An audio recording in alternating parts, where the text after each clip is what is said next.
스가랴 9장 9절에서 10절입니다.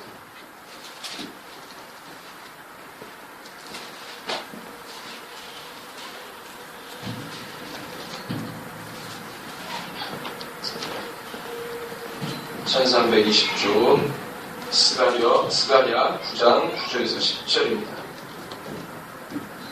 우리 다 찾으셨으면 한 목소리로 우리 두 절을 같이 봉독합니다.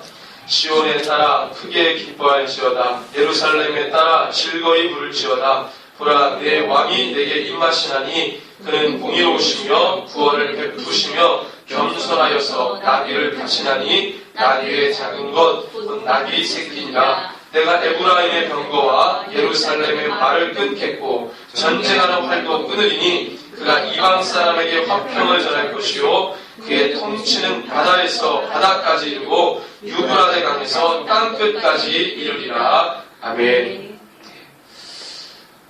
우리가 지금 대림절이라는 12월 한 달 동안 이 교회 절기에 따라서 우리가 지금 예배를 드리고 있습니다. 12월 그러면 통상 믿지 않는 사람들도 크리스마스라고 해서 많이 또 즐기잖아요. 그래서 예수를 모르는 자들에게는 크리스마스 12월 즐기는 날인데, 우리 믿는 자들은 예수님을 구주로 구원의 유일한 소망이라고 믿는 이 진리 안에 거하는 이 주님의 제자들, 성도는 즐기는 날이 아니고 예수님의 오심에 대해서 다시 한번 깊이 생각해보고 묵상하는 그런 시간이 되었으면 좋겠습니다. 우리가 또 그렇게 대림절 기간을 맞이하고 있죠. 이 대림절 기간을 우리가 맞이할 때 깊이 묵상해야 될 예수님에 관한 사역이라고 한다면, 이 땅의 죄를 멸하시고 죄 아래에 있는 자들을 하나님 아버지의 자녀로 회복시키기 위해 우리를 대신해서, 우리의 죄를 대신해서 죽으신 예수님, 우리가 그 점을 묵상 안 할 수가 없죠. 왜냐하면 그것이 예수님이 이 땅에 오신 분명한 목적이기 때문에 그렇습니다. 단순히 예수님의 나심을 막 축하하는 걸 넘어서서, 예수님의 나심을 축하하는 걸 넘어서서 이 나심이 아니라 우리에게 오심이라는 관점에서 묵상을 하면 이 나심이라고 하는 것을 즐기는 차원에서 좀 넘어서서 더 깊이 묵상이 가능할 거라고 생각합니다. 그럼 왜 우리에게 오셨냐? 그분이 왜 우리에게 오실 수밖에 없었는지, 또 하나님 아버지께서 왜 우리에게 독생하신 아들 예수 그리스도를 보내셔야만 했는지, 왜 그런 결단을 하셔야 했는지, 그것을 아는 것이 중요하다고 우리가 몇 번의 대림절 기간 말씀을 통해 나눴습니다. 예수님이 이 땅에 오신 사건을 묵상할 때 가장 중요한 두 가지 언어가 있습니다. 개념인데, 신학적 개념입니다. 어떤 거냐면 전가라고 하는 단어입니다. 이 개념, 그리고 대속. 대속은 잘 많이 들어보셨죠. 대속이라는 개념인데, 전가라는 말은 한문입니다. 말 그대로 넘긴다는 겁니다. 넘긴다. 무엇을 넘겼냐? 바로 죄를 넘겼다는 겁니다. 죄를 넘겼다. 전가했다라는 말이 내 죄를 넘겼다. 그럼 누구의 죄를, 무엇에 넘겼냐? 과거 구약에서는 백성들의 죄, 나의 죄를 제물에게 전가했습니다. 나의 죄를 어떤 제물에게 넘겼습니다. 근데 우리가 잘 알다시피 하나님께 범죄한 자, 죄 있는 자들은 반드시 그 값을 어떻게 해야 됩니까? 치러야 되죠. 죄는 그냥 우리가 눈 감아줄 수 없습니다. 하나님께 범죄한 자 반드시 그 죄의 값을 치러야 됩니다. 하나님 앞에서 죄의 값은 뭡니까? 반드시 치러야 되는 하나님 앞에서의 죄의 값은 죽음밖에 없습니다. 죽음.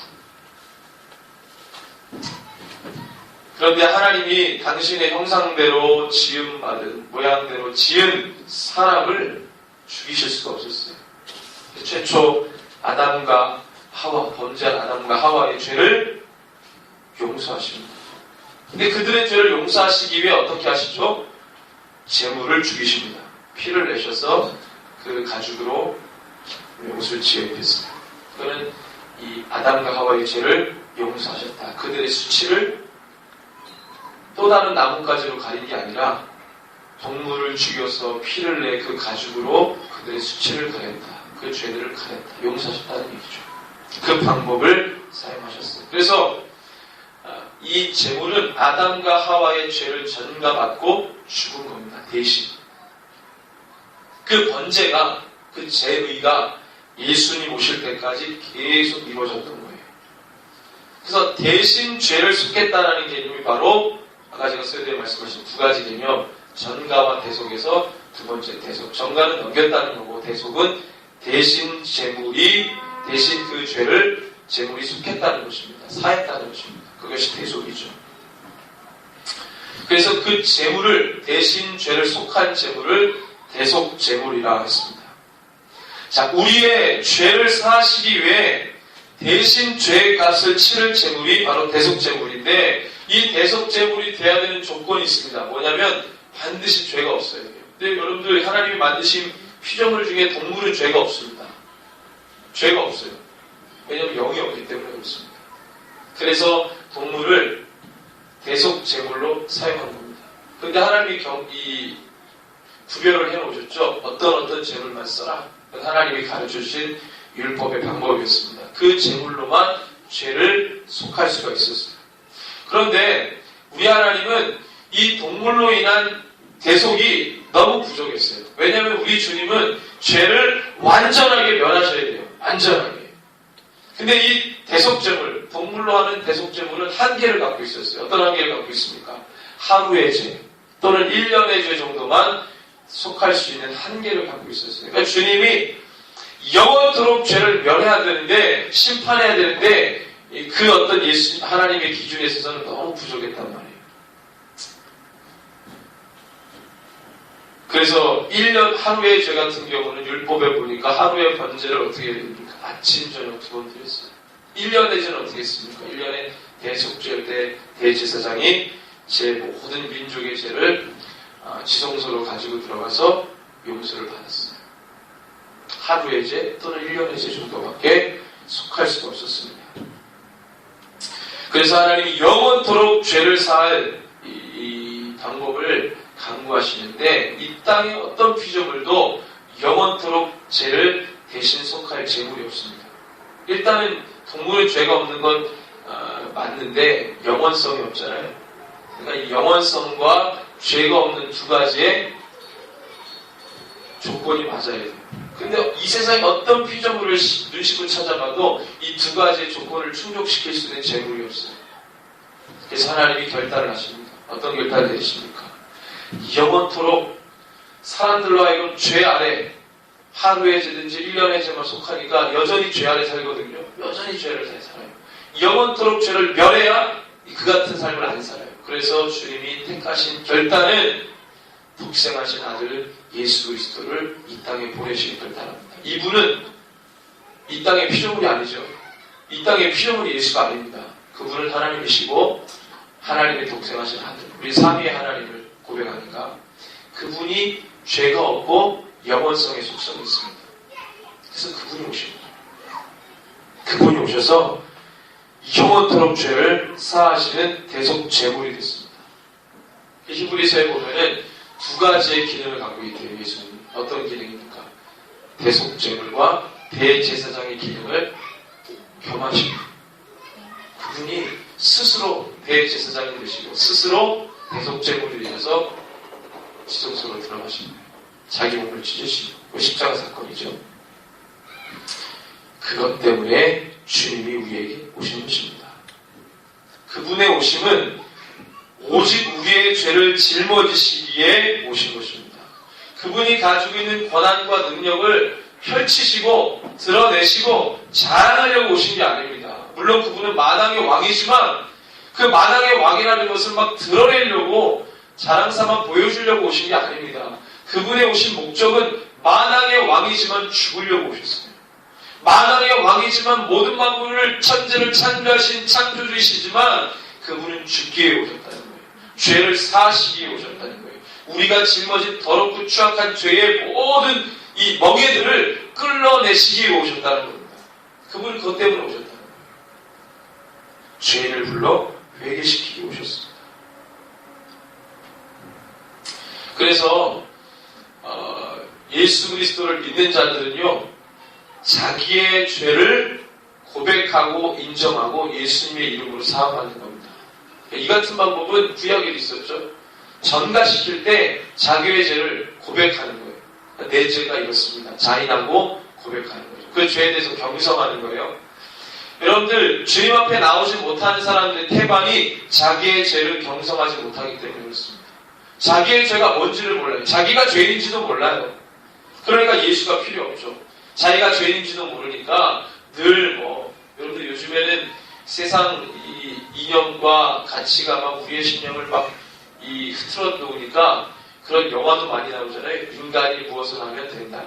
가능한 것. 그래서 막 슈퍼맨이라는 영화도 나오고 초인의 어떤 이런 소재를 가지고 있는 영화들이 나와가지고 인간이 무한한 능력과 에너지를 가지고 있어서 이거를 막 잠재력을 끄집어내면 뭐든지 가능하다는 얘기를 합니다. 거기에는 그가 죄인이라고 하는 어떠한 개념도 있지 않죠. 세상이 그렇게 사람들을 훈련시켜놨어요. 그러니까 나는 죄인이 아니야. 나는 내 잠재력을 끌어올리면 뭐든지 할 수 있어. 제가 인터넷을 찾아보니까 세계에서 IQ가 제일 높은 사람이 3명을 딱 이렇게 해놨는데 가장 IQ가 높은 사람이 225인가요? 그 다음에 사람이 215. 그 다음에 우리나라 사람이 210몇이, 212인가. IQ가 엄청나죠. 근데 뒤에 어떤 배경으로 사진을 찍어놨냐면 엄청나게 어려운 수학 문제를 빼곡하게 적힌 칠판 앞에서 그걸 3명을 다 찍어놨는데 엄청 똑똑해 보입니다. 뭐든지 할 수 있을 것 같아요. IQ가 높으니까. 그래도 죄인. 명예가 있어도 돈이 많아도 권력이 있어도 죄인. 엄청나게 우리 어린이 예배 때 얘기했는데 엄청난 업적과 어떤 위인이라고 말할 만큼 성자라고 말할 만큼 대단히 사람들에게 존경받고 추앙을 받지만 죄인. 그래도 죄인. 사람들은 그걸 몰라요. 겉으로 드러난 화려한 업적과 그가 했던 치세에 눌려서 그가 죄인이라는 걸 모릅니다. 내가 죄인이라는 걸 몰라요. 그도 예수가 필요하고 나도 예수가 필요한 죄인이라는 걸 모르죠. 주님께 관심이 없습니다. 세상이 그렇다는 거예요. 우리 주님은 죄인을 불러 회개시키기 위해 오셨다는 것입니다. 우리를 살리시기 위해 자기의 몸을 죽이셨습니다. 우리를 치료하기 위해 자기의 몸을 칼과 창으로 찔리셔야 되고 우리를 여기의 상처를 싸매시기 위해 모진 고통을 다 당하셔야 된다는 거예요. 주님은 아까도 말씀드렸지만 만왕의 왕인데 벌레만도 못한 이 쓰레기 같은 이 죄인들을 감히 저도 여기에 설 수 없지만 주님이 세우니까 섰죠. 감히 설 수 없지만 제가 죄가 없기 때문에 죄를 말하는 게 아닙니다. 똑같은 죄인이지만 묻어가는 거죠. 주님의 은혜로 묻어가는 거죠. 그러면서 늘 자기의 죄를 고백하고 주님 앞에 나가는 거죠. 그리고 주님이 서로 필요합니다. 예수님을 많이 고백하시기 바랍니다. 그분 앞에서는 겸허해야 돼요. 잘난 사람이 없어요. 그 만왕의 왕이신 그분이 벌레만도 못한 우리를 위해 죽으려고 오셨다. 이건 대단한 굿뉴스 아닐까? 그러니까 복음이죠. 나를 살리기 위해 그분이 오셨어요. 그 모든 높고 높은 지위를 다 포기하고 오셨어요. 그게 바로 사랑의 척도인데 그 사람이 나를 얼만큼 사랑하느냐는 그 사람이 나 때문에 뭘 포기했느냐를 보면 알아요. 결혼을 했습니다. 사랑해서 결혼했어요. 아이치 잘난 맛에 막 사랑한 상대자에게도 자기의 의를 드러내고 뭔가를 포기하지 않고 배려하지 않고 막 해요. 그건 사랑이 아니죠. 뭘 보고 그 사람이 나를 사랑한다고 합니까? 저 사람이 나를 위해 이것도 포기했어. 저 사람이 나를 만나기 위해 이것도 포기했어. 저 사람이 나를 뭐 하기 위해 포기했어. 그것을 보고 그 사람의 나를 향한 사랑의 척도를 하는 거 아니겠어요? 근데 아무리 눈 씻고 찾아봐도 포기가 없어요, 이 사람은. 늘 자기가 가지고 있는 거 그대로 가지고 있어. 막 드러내. 무슨 사람입니까? 말로만 사는 사람. 주님이 우리에게 말씀하셨어요. 내가 얼마나 너를 사랑하는지 그 척도를 말씀하시는데 나 자신, 내 아들을 너에게 주기까지. 줄 뿐만 아니라 너의 죄를 위해 내 아들을 죽이면서까지. 그것이 주님에 대한 우리의 사랑을 확증하셨다고 했습니다. 로마서 5장 8절. 그 말씀이거든요. 그게 주님이 우리를 향한 사랑의 척도입니다. 그것 때문에 주님이 우리를 사랑한다는 걸 알고 있는 거죠. 그럼 우리는 한문으로 뭐라고 말합니까? 자기 희생. 그 희생, 나를 위해 희생하셨어요. 그 사랑이죠. 전혀 죄가 없는 그분이 우리를 사랑하시기 때문에 죄 있는 모양과 모습으로 오셨다는 거예요. 죄 없는 그분이 죄 있는 자처럼 죽었어요. 죄를 지어본 적이 없는 그분이 범법자의 모습과 같이 죽었어요. 그걸 우리는 뭐라고 말합니까? 수치. 영어로 말하면 shame. 수치스러움. 창피함, shame. 그래서 어떤 히브리 대학의 히브리 대학에서 유대 공부를 하시는 목사님이 그런 얘기를 해요. 예수님 십자가의 고통은 페인, 고통보다 shame이 더 심한 고통입니다. 육체적 고통, 페인보다 정신적인 고통, 수치스러움. 왜? 십자가를 짓는 데는요, 전라의 몸으로 높이 장대에 달아서 죽입니다. 그 수치스러움. 여자든 남자든 할 것 없이 모든 걸 베끼고 실험하게 하나 안 걸치게 하고 장대에 달아 올려서 죽입니다. 피를 뚝뚝뚝 흘리면서 그냥 죽이는 게 아니라 서서히 그가 얼굴이 일그러지고 숨이 차오르고 죽어가는 것을 지켜보도록 철저하게 잔인하고 인간이 갖고 있는 그 모든 어려움들을 다 경험하면서 죽게 만드는 게 십자가인데 그 모든 고통을 다 당하셨다. 수치심. 그리고 십자가에 달리는 건 저주스럽잖아요. 하나님의 저주를 받아 죽고 가문 대대로 저가 가정은 저주받았어요. 저 집안에 누가 십자가에 달려 죽었대. 저주받았어. 꼬리표처럼 달고 살았다. 수치스럽죠. 그 만왕의 왕이신 그분이, 죄가 없는 그분이 그렇게 우리를 위해 낫고천한 모습으로 우리에게 오셔서 죄를 짊어지고 죽었다. 겸손하시죠. 그래서 오늘 말씀의 제목이 뭡니까? 겸손의 마음입니다. 그런데 이렇게 자기의 모든 것을 포기하시고 손해보실 만큼 이 사랑의 역사는 너무나도 길었고 너무나도 끈적했다는 거예요. 내가 계속 너희를 사랑한다 하나님이 이스라엘 백성들에게 누누이 말씀하셨고 뿐만 아니라 모든 열방을 내가 그렇게 사랑한다고 하나님이 말씀하시며 그 사랑의 방법을 얘기하시는데 주의 종들을 보내셔서 메시아 그가 와서 모든 압제당하는 자를 풀어주고 가난한 자를 살리고 병든 자를 치유하고 그들을 구원해낼 것이라는 이 하나님의 이 말씀을 계속 보내주십니다. 오늘 그래서 스가랴 선지자가 엄청난 말씀을 선포하게 됐습니다. 9장 9절에서 10절인데 이 메시아를 예표하는 구절이거든요. 어린 나귀를 타는 예수님. 근데 그분이 모든 땅끝까지를 샬롬으로 통치하십니다. 예수 그리스도가. 그 왕이신 주님이 이 땅에 오셨다는 거예요. 그것을 선포하잖아요. 근데 이 스가랴가 하나님께 부름받은 시기, 우리가 좀 더 깊이 볼 것은 이 메시지를 하게 된 이유 또는 하나님이 스가랴를 왜 세워서 이 말씀을 선포하게 하셨느냐가 되게 중요합니다. 그거는 우리가 역사적 배경을 좀 알아야 되는데 스가랴가 사역했던 시기는 우리가 저번에 말씀을 나눴죠. 바벨론 1차 포로 귀환 이후에 사역했습니다. 바벨론 1차 포로 귀환이라고 하면 고레스, 페르시아 왕 고레스되죠. 이 고레스가 페르시아 왕이 되기 전에 메다라고 하는 나라는 페르시아 북부에 있는 나라입니다. 그러니까 지금으로 말하면 한국과 북한처럼 같은 민족이지만 두 개로 쪼개져 있는 나라예요. 메대와 바사라는 게 늘 같이 붙어서 얘기하는 이유가 그렇습니다.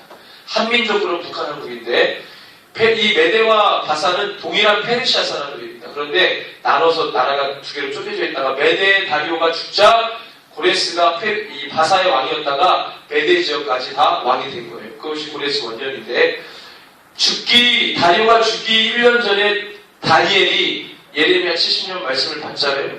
그리고 기도 들어가니까 그 다음 뒤에 갑자기 다리오가 죽고 고레스가 페르시아 전체를 다스리고 그 해에 기도를 들어간 1년 후에 바로 포로를 보냅니다.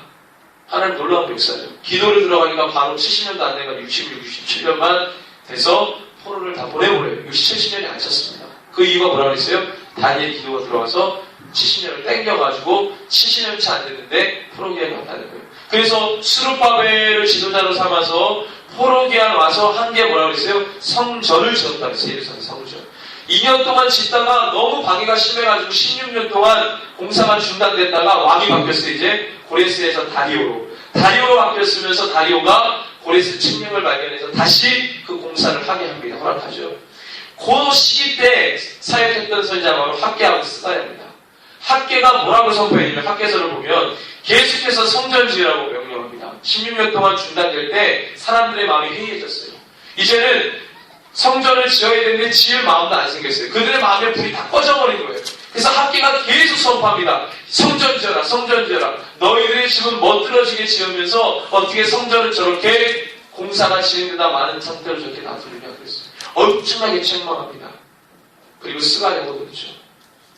그래서 하나님 그 열매로 갑자기 왕이 바뀌어가지고 다리오가 고레스 칙령을 또 갑자기 발견해요. 갑자기 여러분들 하나님의 역사는 갑자기 진행됩니다. 이렇게 갑자기 발견해가지고 또 갑자기 공사를 진행하게 해서 16년 만에 중단된 공사가 재개가 돼가지고 다리오 때 완성되죠.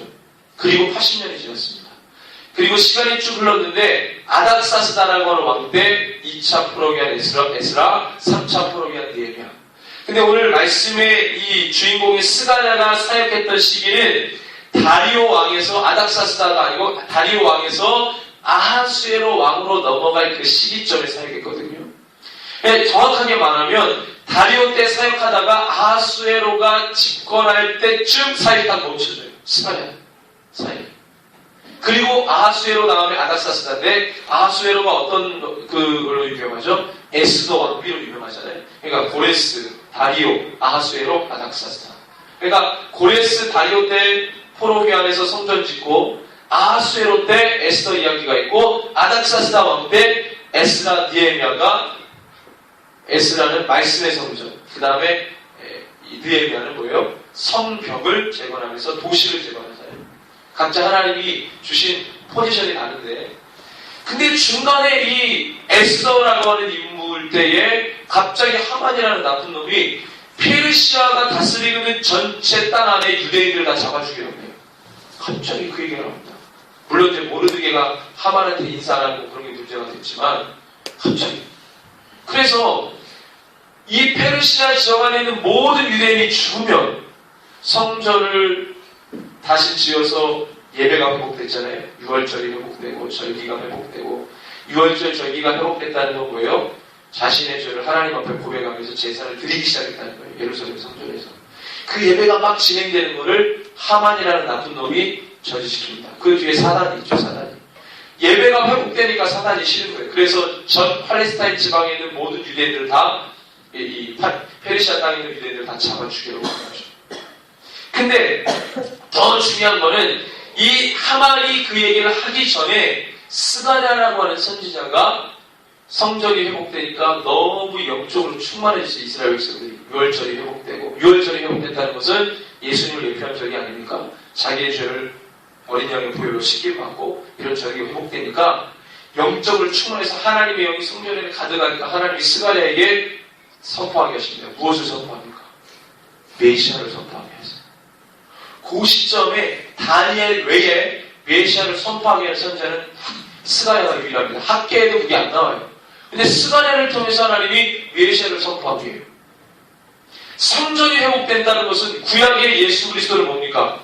구약의 예수 그리스도는 성전이죠. 성전의 모든 틀이 예수를 모방해서 만들어 놓은 거예요. 예수님의 사역을. 그게 회복되니까 사단이 미치겠는 거예요. 이 민족이 그냥 죽어야 되는데 막 예배가 회복되고 주를 찾으니까 자기의 죄들이 토설돼서 나오고 얘 쌓여가지고 심판받아 죽어야 되는데 그 죄를 막 주님 앞에 전가해서 대속제고 해가지고 막 예배가 회복되니까 사단이 너무 싫은구나. 그러니까 그게 진행되니까 믿음의 혈통, 유대 혈통을 통해 나신 예수 그리스도 그 물리적인 도구가 필요하잖아요. 예수님이 날라면 유대 혈통에서 나야 되니까 그런 것들이 막 빠르게 진행되는데 하나님이 스가랴에게 말씀합니다. 그게 바로 오늘 9장 9절에서 10절입니다. 시온에 따라 크게 기뻐할지어다. 왜? 메시아를 보냅니까? 시온은 예루살렘이잖아요. 예루살렘에 따라 즐거이 부를지어다. 보라 너 왕이 너에게 임하시나니 시온의 왕 예루살렘의 영원한 왕. 땅 끝까지 다스릴 그 왕은 누굽니까? 바로 예수 그리스도죠. 메시아. 그분이 오셔서 공의로우시며 구원을 베푸시는데 겸손하시대요. 모든 죄를 사하시는 강력한 왕권을 가지고 오시는 분인데 그분이 겸손하시대요. 그 겸손을 어떻게 나타냈습니까? 나귀를 타시나니 나귀의 작은 것 곧 나귀 새끼다. 예수님이 예루살렘 성에 입성하실 때 뭘 타고 들어가십니까? 갑자기 제자들에게 어떤 퍼포먼스를 시키시는데, 야, 저기 뭐야, 이 두 제자를 보내가지고 동네에 가가지고 아무도 쓰지 않는 나귀 새끼를 가지고 와요. 주인자가 있는 건데, 주인이 뭐라고 그러면 어떻게 합니까? 그냥 주가 쓰시겠다고 해라. 그러니까 그냥 줘요. 진짜 그렇게 말했더니 주인이 주는 거예요. 가서 쓰십시오. 이거 한 번도 누가 타보지 않았고 뭐 해본 적이 없습니다. 말씀대로 착착착. 그래서 저번에 말씀의 동선에 따라 주님이 움직이셨다. 말씀 하나님의 왕인데 겸손하시는 모습을 있다고 하셨다. 이것은 뭘 말합니까? 그분의 희생, 섬김, 그것을 말하는 거예요. 그래서 이 스가랴 선지자가 메시아를 선포하니까 그 다음에 아하수에로가 갑자기 왕비가 폐위되고 유대인 에스더가 왕비가 되고 그리고 모르드게가 그래서 갑자기 그 에스더의 삼촌 모르드게가 또 우리 이렇게 지위가 올라가죠. 그러니까 하만이 평소에 고깝지 않게 봤던 모르드게가 갑자기 정적으로 올라오니까 이 유대인들 다 잡아주게 돼요. 이래가지고는 유대인이 권세를 부리겠다. 그래가지고 아하수에로 왕에게 말해서 모든 유대인들을 잡아주게 합니다. 갑자기 막 그렇게 진행돼요. 멀쩡하던 왕비가 폐위되고 유대인 왕비가 올라가고 사단이 주님 오실 길을 자꾸 끊으려고 했던 거예요. 유대인들을 다 죽이면 예수는 어떻게 해요? 그 물리적인 혈통이 끊어지는 거예요. 여러분들 예수님이 오셔야 되는 것은 믿음의 혈통 따라 유대민족이라고 하는 물리적 혈통이 필요하지만 믿음이 회복되고 예배가 회복되고 그 영적인 흐름을 타고 주님이 오셔야 되는데 그것이 회복됐단 말이에요. 그리고 메시아의 말씀을 주시잖아요. 그래서 오셔야 되는데 사단이 저지합니다.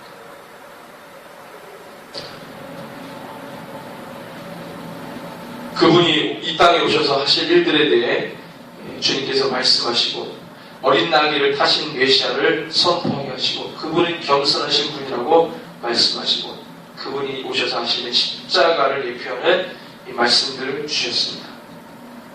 그래서 사단이 그 같은 일들을 진행시키죠. 여러분들 이제 예수님께서 이 땅에 오시기 위해 작고 작지만 위대한 믿음으로 그 오실 길을 준비했던 여러 종들 여러분들 기억하시면은 예레미야, 다니엘, 에스겔, 학개, 스가랴, 모르드게와 에스더, 에스라, 니에미아와 같은 믿음의 사람들이 겸손함으로 주님의 오실 길을 곧게 했다는 것입니다. 낮아짐과 겸손은 희생이고 섬김이죠. 그것은 단순한 봉사의 정신이 아니라 생명을 살리는 능력입니다. 주님이 오셔서 그렇게 했고 주님이 오실 길을 준비하기 위해 수많은 믿음의 사람들이 그렇게 살았습니다. 주변의 위협을 받으면서도 자기 신앙을 지키며 주님 오실 길을 준비했습니다. 그렇게 준비했던 자는 있습니다. 이제 교회에 주어진 책무는 무엇입니까? 다시 오실 주님의 길을 그 전에 말씀을 붙들며 그 길을 준비했던 믿음의 사람들처럼 다시 오실 주님의 길을 우리가 말씀 붙들고 준비하는 겁니다. 여러 가지 위협적인 상황들이 있지만 겸손, 희생, 섬김 이 최고의 메시아의 정신을 가지고 주님 오실 길을 예비하는 것이죠. 그분은 겸손의 왕이십니다. 우리는 주님을 닮았죠? 주님의 모든 것을 닮았습니다. 그분이 행하신 겸손도 닮고 싶습니다. 그것이 바로 교회의 마지막 때의 영성이죠.